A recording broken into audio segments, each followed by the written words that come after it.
Srimatre Namaha. Everyone has problem. For every problem there is so many solutions. I will give 3 solutions. Doing Vishwasahasranama Stotram every day is very effective for any problem. Everybody can do this Vishwasahasranama Stotram. If you do not know chanting, you can learn Vishwasahasranama. By hearing Vishwasahasranama Stotram is also an effective remedy.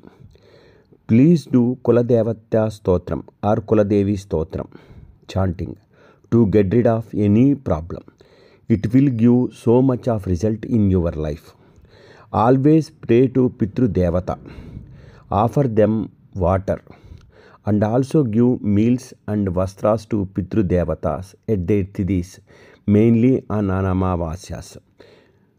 Do effective remedies for Pitru Devatas.